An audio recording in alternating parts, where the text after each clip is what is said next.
So hello dear students, welcome back to the class of economics. Our chapter number 3, money and inflation is going on.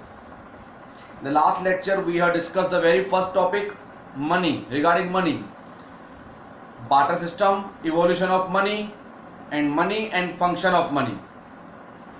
So again starting the next topic, that is inflation. I will suggest you that whoever is attending the class, keep textbook with you, because we will discuss one by one line and one by one word of textbook, which will lead to you understand the level of economics of NCERT board, and will become easy to learn textual language also.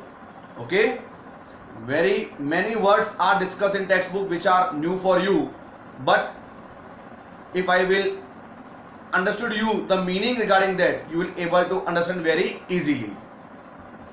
Our topic is inflation. Inflation means what? I think you have heard the word inflation. Means price rise, महंगाई जिसको बोलते हैं, महंगाई जब बढ़ जाती है. Price rise means inflation. So in general language, price rise in economy means inflation. It's a very simple meaning and correct meaning, but you have to understood that this meaning price rise in deep concept. And again many writers has given different meaning of inflation. Okay, so first of all you can see on the page number 32 definition given by many writers, like here I have written, according to AP Lerner, when demand increase then the supply, or when there is an excess of demand then the supply. जब demand बढ़ जाती है supply कम हो जाता है, मतलब supply से ज्यादा डिमांड होती है, तो नेचुरली क्या होगा, उससे प्राइस राइज ही होगा. इनडायरेक्टली वर्ड वही होगा, प्राइस राइज, मीनिंग वही निकलेगी. Because when demand will increase supply will decrease, it leads to price rise and it is inflation. Second, according to Pigou, AC Pigou, he says that inflation is said when monetary income rise than the real income. Now you have to understand this meaning. Monetary income rise to real income. इसका मतलब यह है कि जब लोगों की purchasing power decrease होती है. परचेजिंग पावर मतलब सपोज करो आपके पास पैसे हैं, okay, you have money but you can't even satisfy your demands because value of money decreases. Money की वैल्यू डिक्रीज होने से आप अगर अपनी डिमांड को सेटिस्फाई नहीं कर पा रहे हैं, okay, that means what, it's a price rise. Okay, currency की वैल्यू जब डाउन होती है इसका मतलब प्राइस राइज ही हुआ. What is an inflation occur when monetary income rise? Monetary income rise means you have money then the real income, but उसकी real value कम है. Money की रियल वैल्यू कम है, मतलब करेंसी की वैल्यू डाउन हो गई है.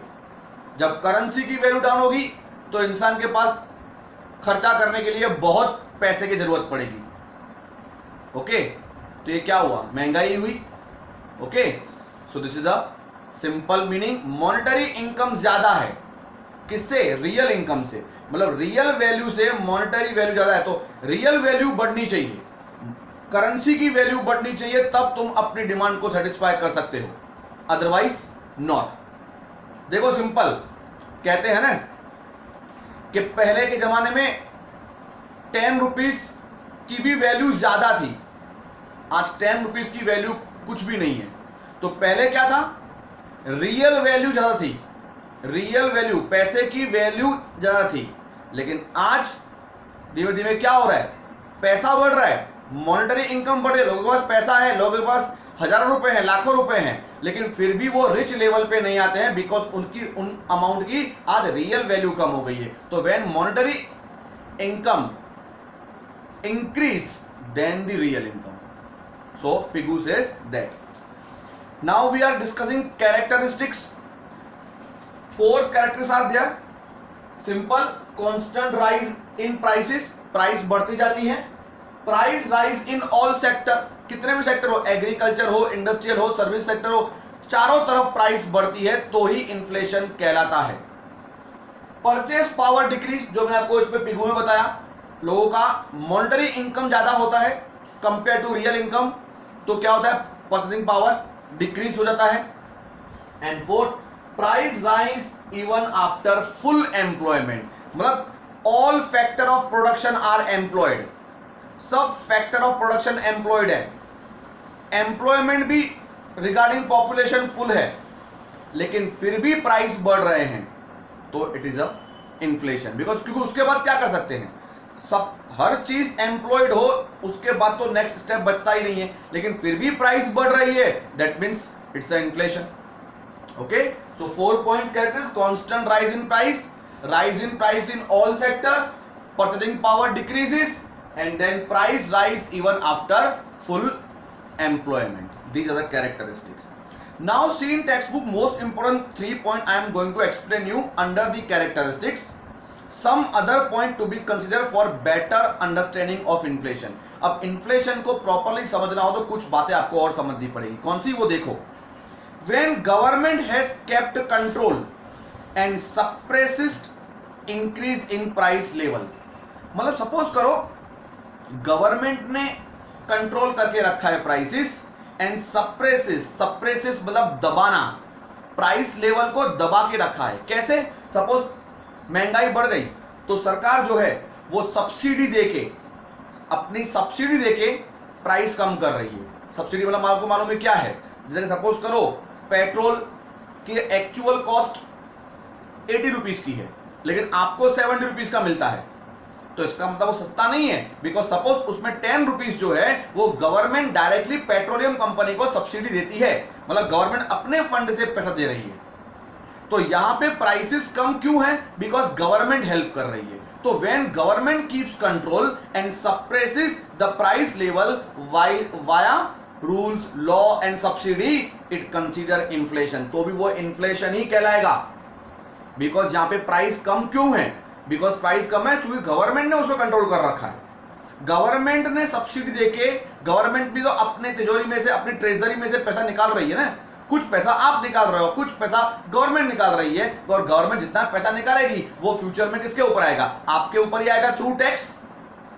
तो if government makes control and suppresses the price, price को दबा के रखती है बराबर, then also it is inflation, तो वो इन्फ्लेशन ही है। नेक्स्ट है, if an economy for shorter period of time, if there is a increase in price of limited goods and services, then it is not inflation. मतलब suppose करो कोई price rise short term के लिए है, due to any reason, कोई भी international reason के कारण आपकी कंट्री में प्राइस राइज हुए शॉर्ट टर्म के लिए, महीने के लिए, 15 दिन के लिए, तो वो इन्फ्लेशन नहीं होता है, बिकॉज इन्फ्लेशन एक लॉन्ग टर्म कंसेप्ट है। इन्फ्लेशन एक लॉन्ग टर्म कंसेप्ट है, किसी भी रीजन के कारण अगर थोड़े बहुत दिन महंगाई बढ़ती है तो it is not a inflation. And third number point again समझना, when some factor of production are unemployed, suppose करो कुछ फैक्टर ऑफ प्रोडक्शन अनएम्प्लॉयड है and there is price rise, और प्राइस भाव बढ़ जाते हैं। अब कुछ factor of production actually unemployed है और प्राइस बढ़ रही है, तो यहां पे क्या होगा, प्रोड्यूसर क्या करेंगे, प्रोड्यूसर जो वो फैक्टर अनएम्प्लॉयड है उनको एम्प्लॉयमेंट देंगे, उनको एम्प्लॉयमेंट देंगे, प्रोडक्शन बढ़ाएंगे, और नेचुरली जब प्रोडक्शन बढ़ाएंगे तो कॉस्ट क्या होगी, डाउन होगी। ओके, तो automatically inflation will goes out. So when some factor of production और some factor of production are unemployed and there is price rise, then producer get an incentive to produce more, so economic activity get boosted and factor get employment and production rises and then price falls. If there is a unemployment in factor of production, फिर से वही point है, leads to economy increase the price of goods and service, will allow employment to increase the production to decrease the price of goods and services. तो automatically जब अगर महंगाई है, price rise है, लेकिन कुछ फैक्टर अनएम्प्लॉयड है, फैक्टर ऑफ प्रोडक्शन अगर अनएम्प्लॉयड है, लैंड, लेबर, कैपिटल, एंटरप्रेन्योर और अदर फैक्टर्स अगर अनएम्प्लॉयड है, तो प्रोड्यूसर उसको एम्प्लॉयमेंट देके प्रोडक्शन बढ़ाएंगे और ऑटोमेटिकली प्राइस राइज क्या हो जाएगा, डाउन हो जाएगा, तो inflation will be down. So I hope you understood this point. Now our next point is 5 marker. This question is a 5 marker and most important question. Causes of inflation. Inflation क्यों होता है? सोचो, महंगाई क्यों बढ़ती है? तो महंगाई बढ़ने के 3 रीजन है. इंक्रीज इन डिमांड, इसको बोलते हैं demand pull inflation. Increase in demand, demand बढ़ जाती है. Second number, increase in cost of production. Suppose करो डिमांड नहीं बढ़ती है लेकिन कॉस्ट, रॉ मटेरियल की कॉस्ट, इलेक्ट्रिसिटी कॉस्ट, बराबर, वेजेस, लेबर कॉस्ट, ये बढ़ जाता है तो महंगाई तो बढ़ेगी, बिकॉज कॉस्ट ऑफ प्रोडक्शन बढ़ेगा तो चीज महंगी बिकेगी. And third number, other reason भी है. और कौन से हैं हम डिस्कस करेंगे. तो 3 पॉइंट है, increase in demand, increase in cost of production and other reasons. ये 3 रीजन से इन्फ्लेशन बढ़ता है. अब फर्स्ट नंबर पॉइंट है इंक्रीज इन डिमांड. अब बात ये सोचो कि डिमांड क्यों बढ़ रही है मार्केट में. मार्केट में डिमांड कब बढ़ती है? आपकी डिमांड कब बढ़ेगी? सोचो, आप डिमांड तभी करोगे जब आपकी जेब में पैसा होगा, आपके पास अगर करेंसी है, आपके अगर इनकम ज्यादा है, पैसा है आपके पास, तो डिमांड होगी. तो सिंपल बात है, डिमांड के reason to increase demand, demand के इंक्रीज होने के रीजन है इंक्रीज इन मनी सप्लाई. जब मार्केट में मनी सप्लाई बढ़ जाता है. Increase in government expenditure. Government expenditure कौन से होते हैं? Government expenditure leads to economic development. Infrastructure expense करती है गवर्नमेंट, इलेक्ट्रिसिटी एक्सपेंस करती है, और गवर्नमेंट जो है वो एम्प्लॉयमेंट प्रोवाइड करके गवर्नमेंट एक्सपेंडिचर करती है, जिससे क्या होता है, डेवलपमेंट होता है, और डेवलपमेंट होगा तो लोगों की इनकम बढ़ेगी, बराबर. और गवर्नमेंट जब government expense leads to income of society, society की इनकम बढ़ती है तो वही मनी ही बढ़ा. तो गवर्नमेंट जितना खर्चा बढ़ाएगी उतनी लोगों की इनकम बढ़ेगी, जिससे डिमांड इंक्रीज होगी. And third number, over population. Understood है? पॉपुलेशन जैसे जैसे बढ़ती जाएगी तो डिमांड तो बढ़ने वाली ही है. तो 3 reason to increase the demand. Now I am reading because some important points are there. You have to make underline whenever I say. There is an increase in demand of product which leads to increase in price. If supply is not provided and if there are provided at slower rate than the increasing demand rate, then there is a increase in the price. जब supply कम होगी, demand ज्यादा होगी, या जिस rate से demand बढ़ रही है उस रेट से सप्लाई नहीं बढ़ रहा है, तो naturally price rise will be there. And if there is a inflation due to increase in demand due to supply कम होने से अगर डिमांड ज्यादा होती है और इन्फ्लेशन बढ़ता है, it is called demand pull inflation. Make underline 1 marker answer. What is demand pull inflation? Demand pull inflation मतलब इन्फ्लेशन ड्यू टू डिमांड. तो when demand increases and supply reduces, or when increase rate of demand is more than the increase rate of supply, it leads to inflation and it is called demand pull inflation. Now which are the reason? First number reason is increase in money supply. Money supply जब बढ़ता है. Now see, monetarists consider inflation as purely monetary phenomenon.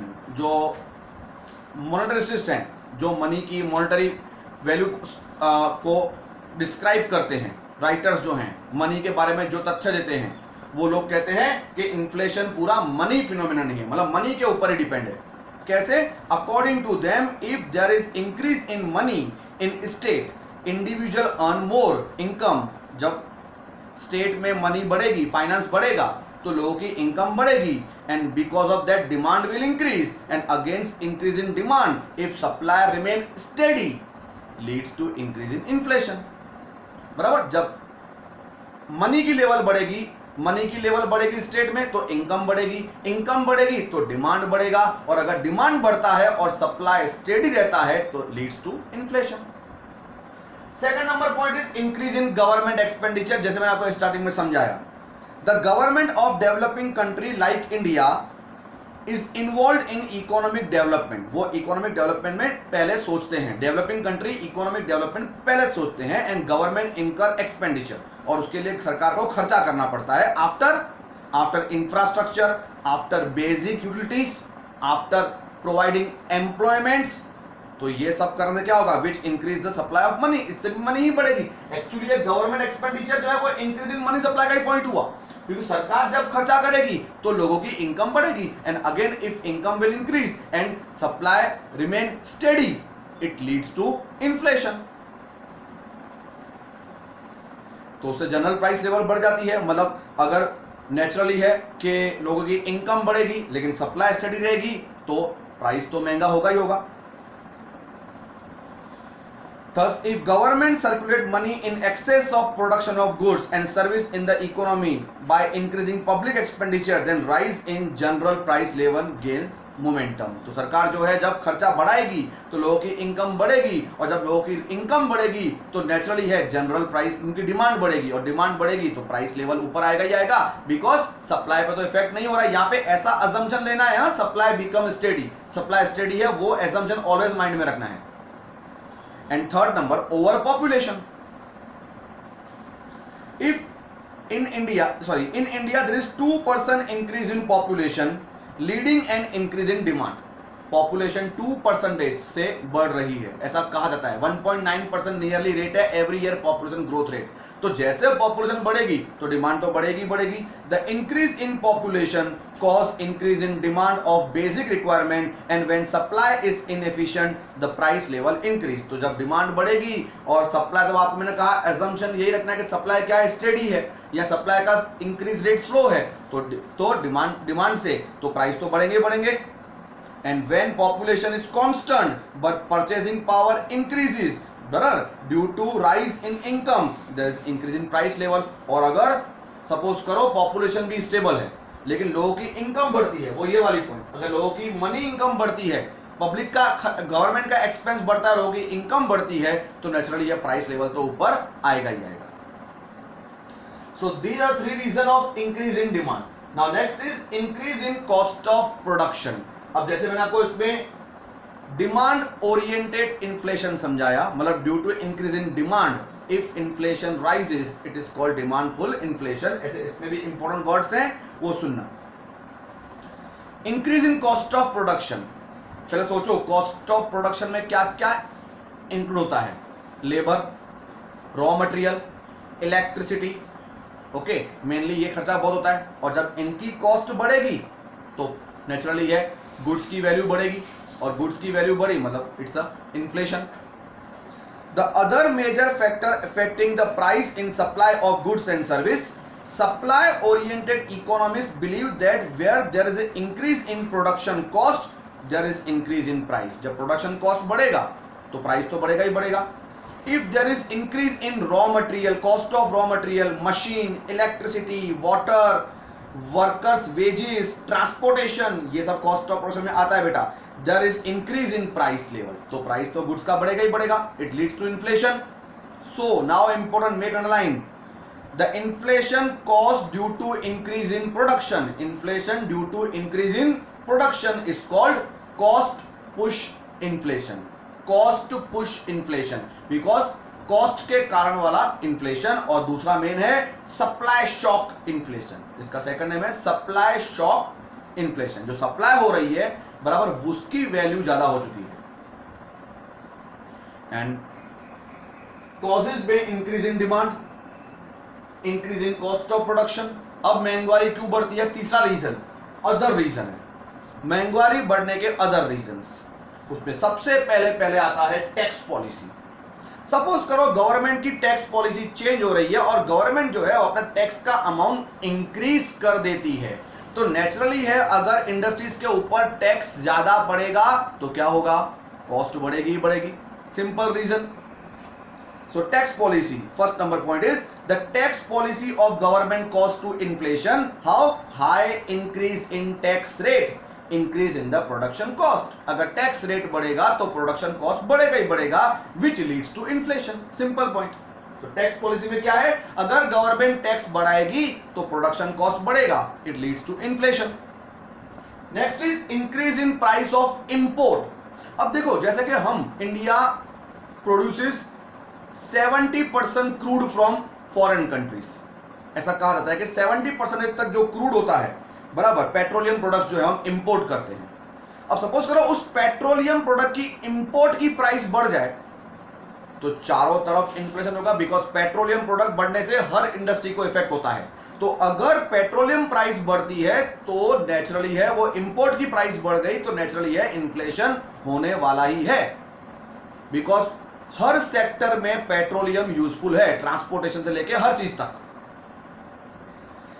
In India 70% of petroleum product are supplied via import, import से ही आता है।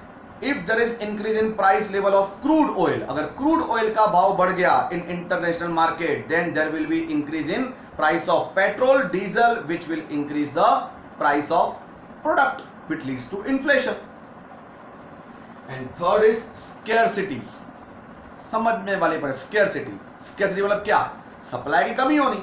जब demand ज्यादा है सप्लाई कम है, तो सप्लाई अगर कम है तो स्केर्सिटी अराइज होगी, और स्केर्सिटी अराइज होने से प्राइस तो बढ़ते ही हैं। ये तो आपने 11th के इकोनॉमिक्स में पढ़ा है। When there is a scarcity of raw material, electricity और any requirement of production, चलो लेबर की भी किसी की भी अगर क्या है scarcity है, leads to increase in the price level of goods, उससे गुड्स की प्राइस बढ़ जाएगी, वो महंगाई बढ़ जाएगी। बिकॉज स्केर्सिटी होने से महंगे दाम पे भी रॉ मटेरियल परचेस करना पड़ेगा प्रोडक्शन करने के लिए, और अगर महंगे दाम पे तुम लेबर रॉ मटेरियल परचेस करते हो तो प्रोडक्शन कॉस्ट बढ़ेगा ही बढ़ेगा। And if scarcity prevails for longer period, अगर ये स्केर्सिटी लंबे समय तक चलेगी ड्यूरिंग द प्रोडक्शन और it is extensive in nature, it cause to inflation. तो लंबे समय तक अगर वो चलेगा तो इन्फ्लेशन तो होने वाला ही है। So very easy question today we have discuss in second lecture, that is inflation.